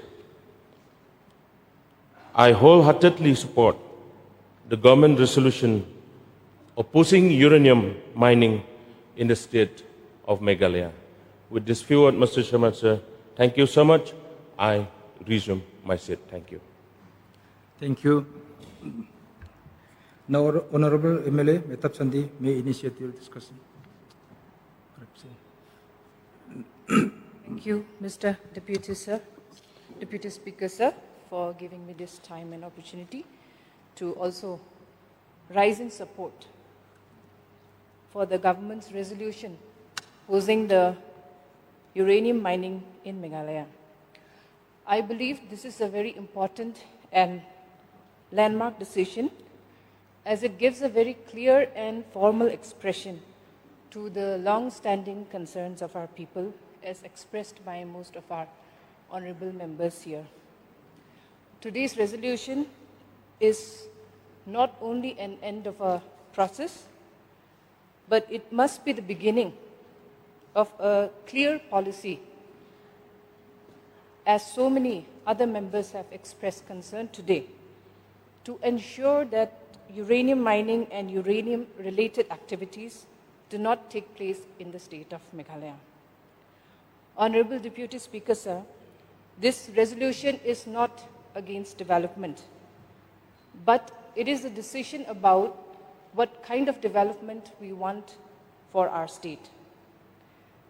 Development should ensure that we protect our people, our water, our forest, and much more important, our land.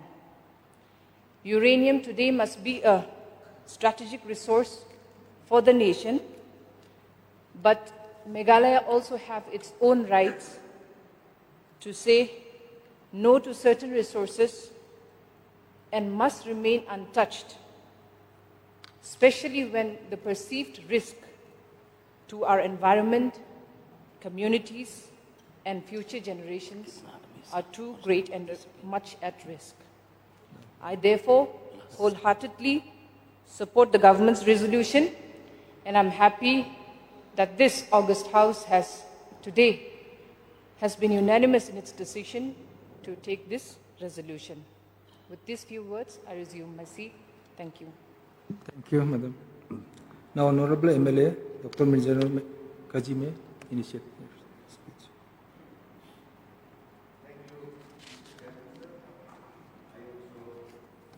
Rise to wholeheartedly support the government resolution regarding the extraction of uranium. In fact, initially, Mr. Chairman, sir, I was a bit reluctant to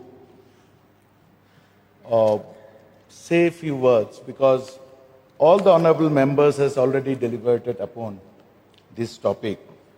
But then I could not resist the temptation of being a testament to this extraordinary resolution which has been brought about by the Honorable Leader of the House to protect the generations of our state.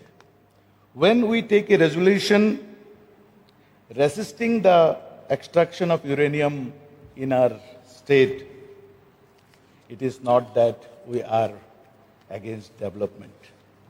Yes, we are pro-development, but not at the cost of our land rights, not at the cost of our environment, not at the cost of the safety of our people.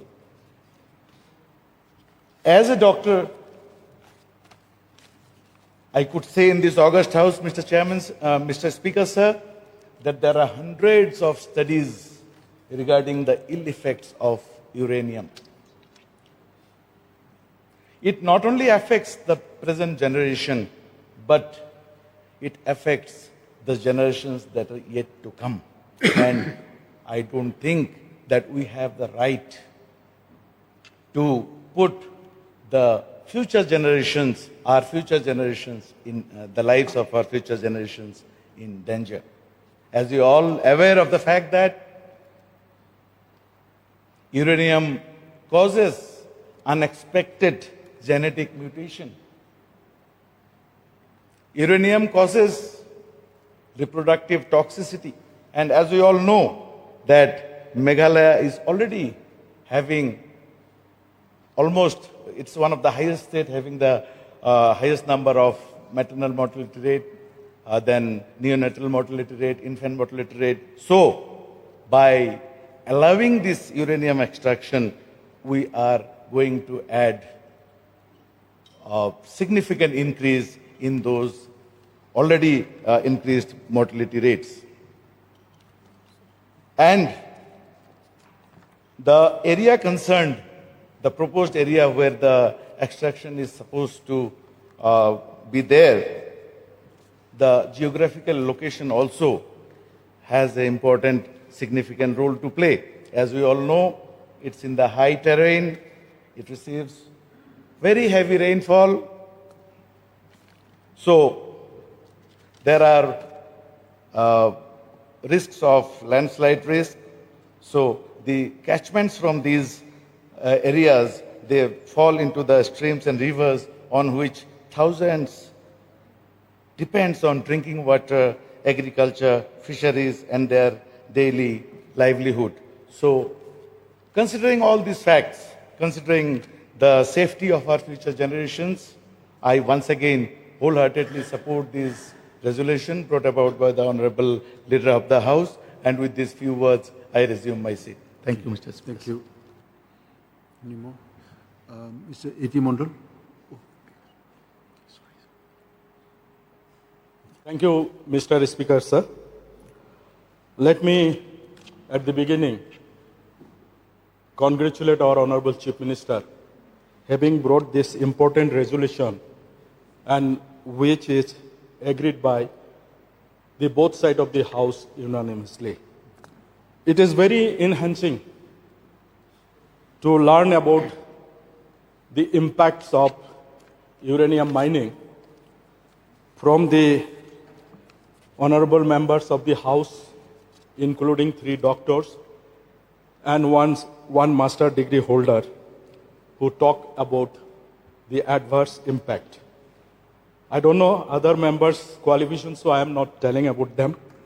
Sir, I will go back little bit into history.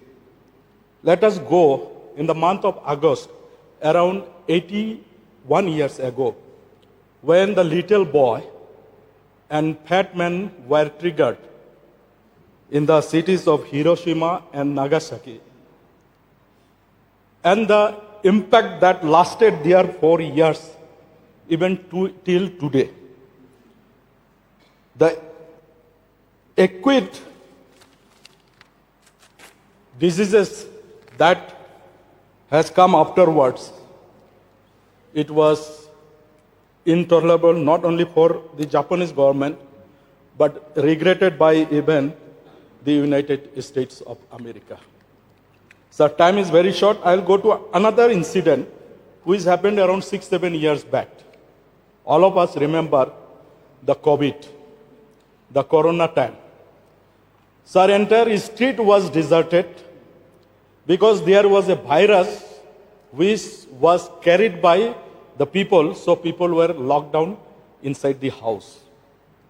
This virus was not airborne. This virus was traveling through man or other media. But we are talking about uranium radiation. Sir, this will be airborne. Even we close the door and stay inside the house also, there is no chance of escaping. I'll go back to another incident which happened around 1998 when, due to some disturbance in Shala area, people were forced to go to take shelter in Garo Hills, and there was disturbance in those part of the area also. And ultimately, government was able to amicably settle the matters. Now, when this radiation comes, with this uranium radiation comes other impacts like the radon gas. This is very dangerous, sir. We are a small community, a small state. We don't have mass land to rehabilitate our people who will be taken out of those areas. And that will be disastrous. Not only that, what about the toxic dust which will come and the water contamination? The arsenic, the lead, and other very dangerous particles which will be put in the water, what will be there? And the legacy diseases. When we shut down the uranium mining after extracting all the uranium, the impact will still continue for years to come together. So that's why this impact, as everybody told, is also have impact on environment, its forest, the flora and fauna, even the animal habitat because of the change of the land formation in and around the mining areas. So considering all these things, sir, I thank the Honorable Chief Minister, and I suppose I am the last speaker, so I will not take much time also. I do hope that after this resolution is taken, our Honorable Chief Minister will move to the Government of India, to the office of the Honorable Prime Minister, and convince that being a small population and a small state, Meghalaya should be fully exempted for the uranium mining. And with that hope and aspiration, I resume my seat. Thank you, sir. Piyush Marvin, please.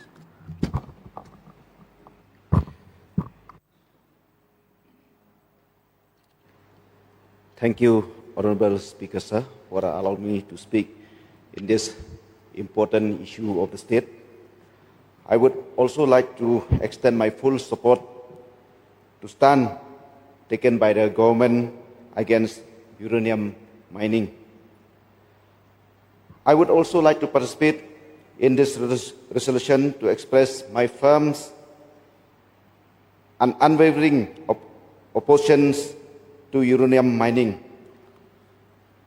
Through this resolution, I would like to make all stakeholders, concerned authorities, and the public aware of my clear and stance of this important issue.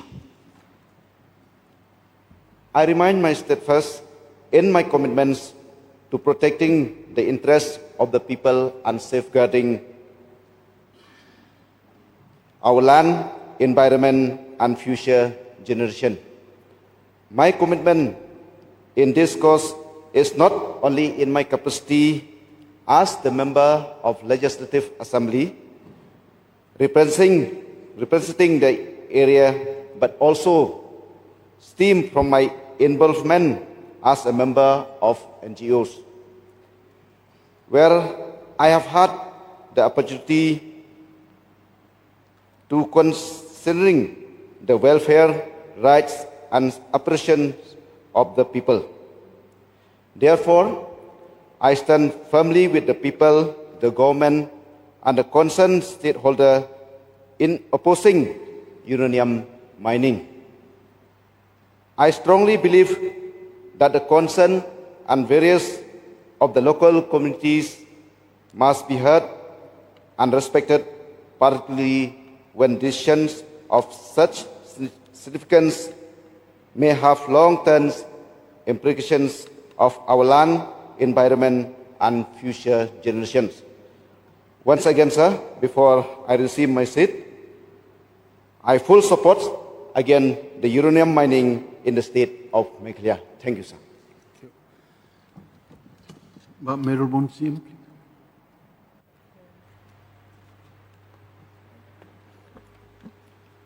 Honorable Speaker, sir,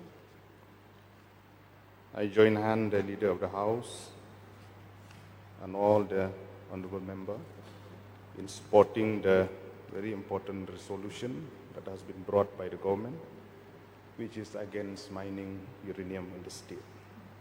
I hope I am the last speaker. No.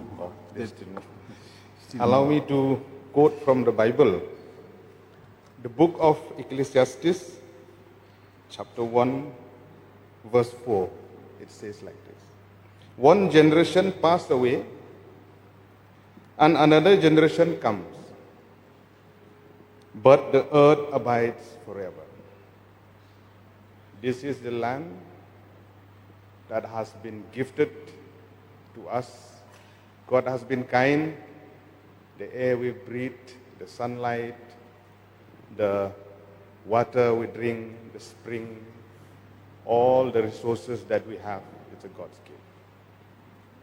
I'm here to support the resolution, keeping in mind that our forest is our wealth, our river and springs are our life, our land is our inheritance by our forefathers, our community are the custodian of our natural resources. So concerning all the impact to environment, especially to the health, for the people residing in those areas, as well as adjoining areas, as well as other part of the state. I fully agree with the honorable member from North Shillong, from West Shillong,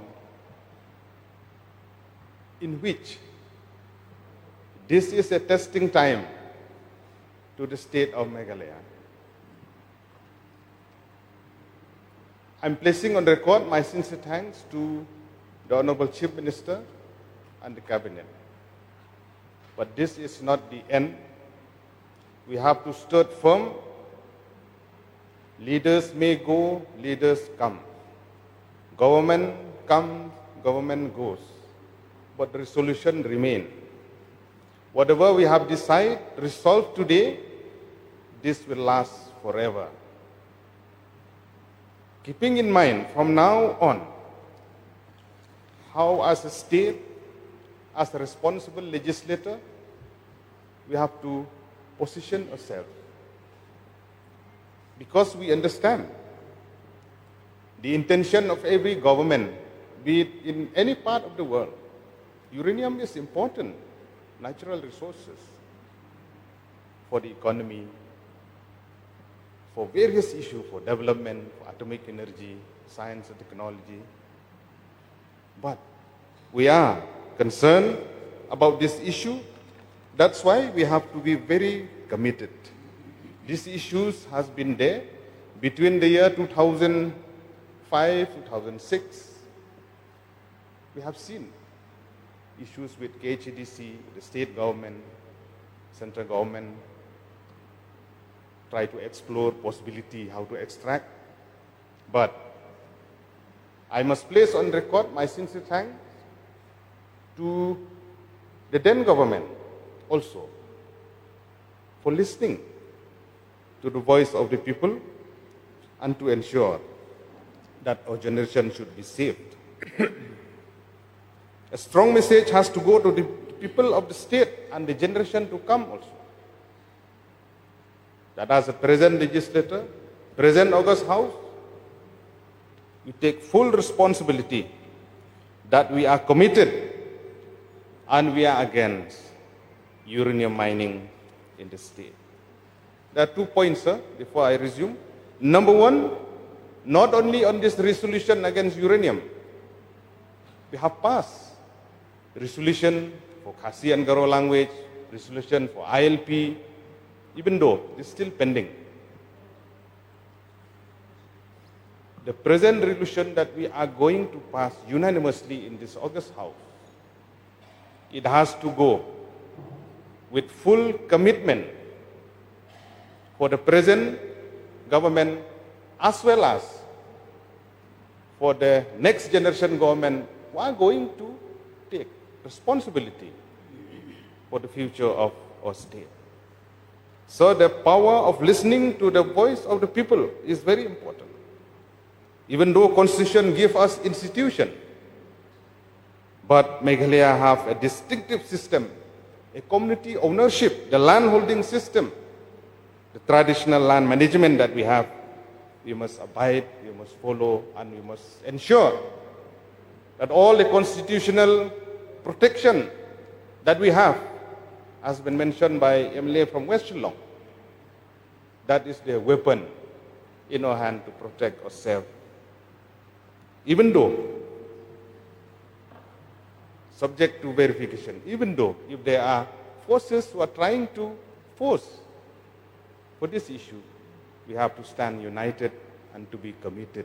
And I'm very optimistic that the present government, keeping in mind, taking everybody on board, I hope that the people of the state will understand, civil society, NGO, traditional leaders from various sections, that we are together in this. I stand here, sir, once again, before I resume my seat, that I fully endorse and with my strong support for this resolution. And I sincerely support that we should pass unanimously for the benefit of the people of the state. Thank you, sir. Thank you. Mr. Rupa Marap, please.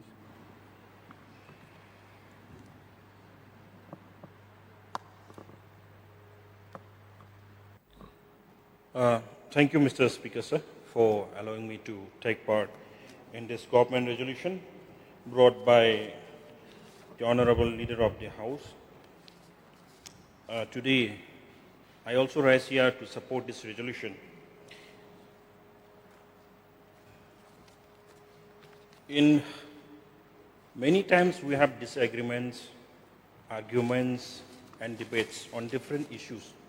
But today I feel so proud to be standing here and to be part of this August House that this very issue, uranium, has brought both the opposition and the Treasury bench together in one boat. This has brought me back to my student union days when we used to protest and oppose this uranium exploration in Balpakram National Park. There had been one proposal for the exploratory drilling in Balpakram National Park during our student union days. And there was one organization which fought against it very strongly, Garo Hills Anti-Mining Forum. And I still remember our Wanrah Siju MLA, he was also part of that organization. And during those times, we had a collaboration with KSU also in this issue, because in Khasi Hills also there were opposition against this uranium mining. And I still remember when I visited the present NESO chairman, Mr. Samuel Jirwa's residence, he showed me one GSI survey record, which shows that there are uranium deposits in Garo Hills also. In Rongram Asanang area, even in Balpakram and Siju-Wanrah area. But I'm not sure, it's not a confirmed report, but I saw it. And during those days when we come to Shillong and used to oppose by meeting the authorities, the present Fulbari MLA, he used to help us by arranging our stays in Shillong.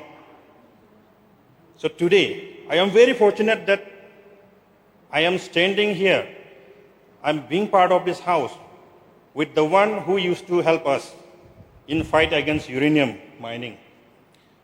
Mr. Speaker, sir, this uranium is most sought, valued mineral in this present generation. But it is also very dangerous and powerful in changing the genetic of our humankind.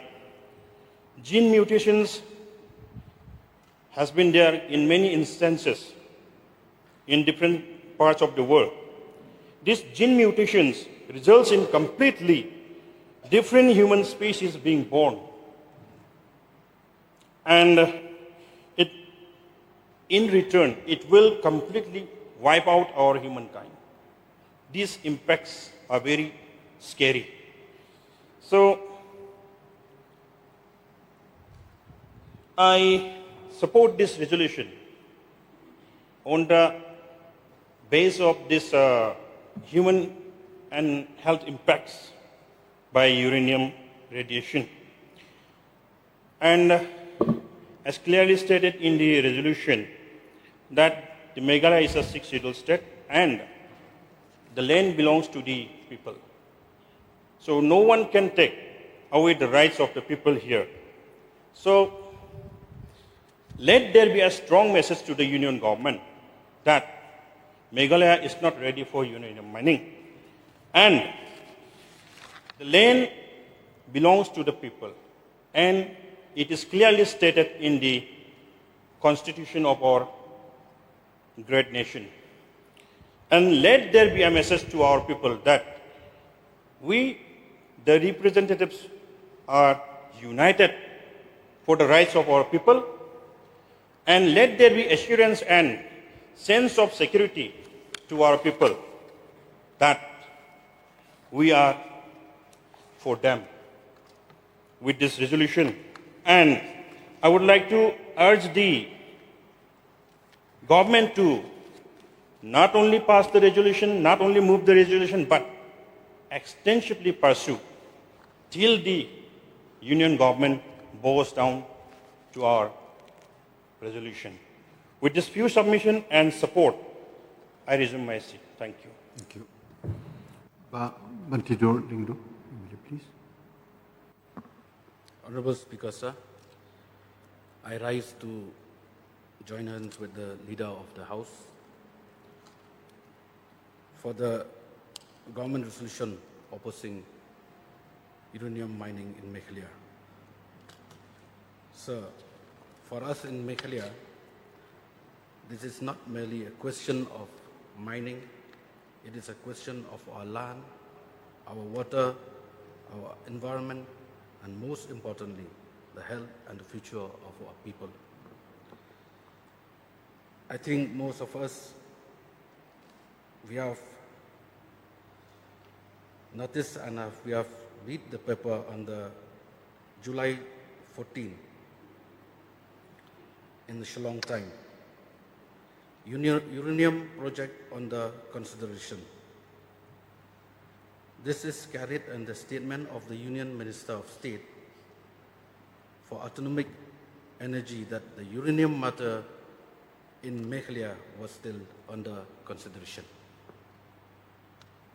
So after that,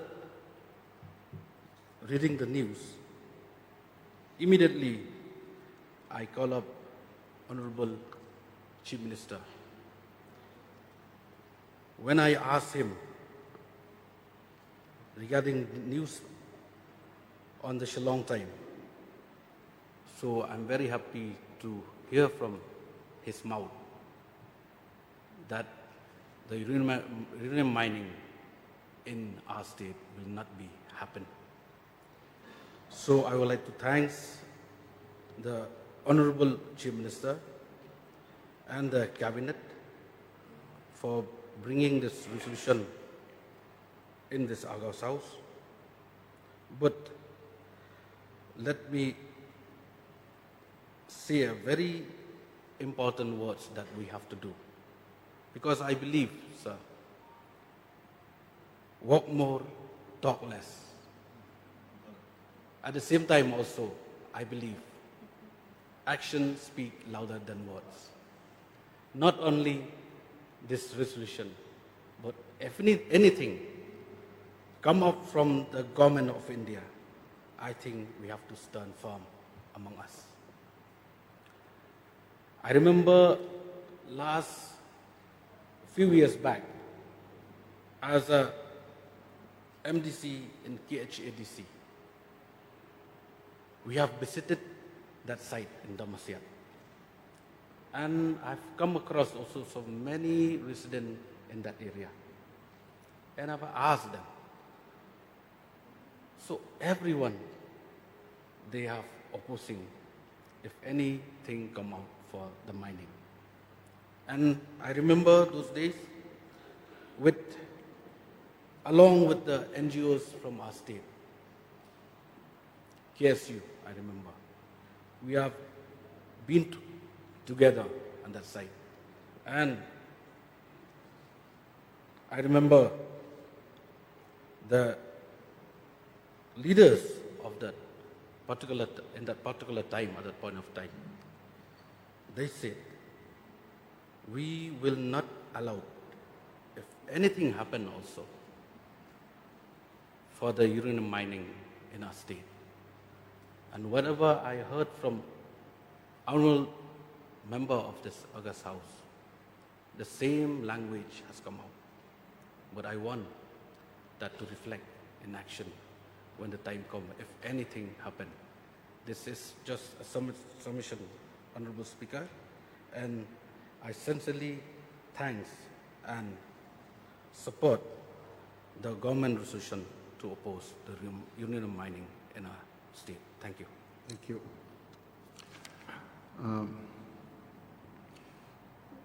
If I may ask, if the Honorable CM who brought this resolution would like to reply. I don't think it's required, Honorable Speaker, sir. I think there is a unanimity, and in the interest of obviously the other items that are there, I think we just want to thank all the members, especially the members of the opposition, for coming together. This shows and reflects the sincerity and the commitment we have and the responsibility, a joint responsibility we have towards the people. So this is a very powerful, very strong message, and in a parliamentary democracy, this is maybe one of the strongest stands and positions that we can give, the loudest message that we can give. is through a joint resolution, a government resolution that is, as I said, unanimously supported both by the opposition and the Treasury bench. So therefore, I once again thank all the members who have participated and who have supported this particular resolution. Thank you, sir. Thank you. Now, the motion is moved. Now, let me put the question before the House. The question is that the government resolution against the mining of uranium in the state of Meghalaya may be approved. Those who are for the resolution say aye. Aye. Those who are against say no. The ayes have it, the ayes have it. The government resolution is approved and adopted by the House.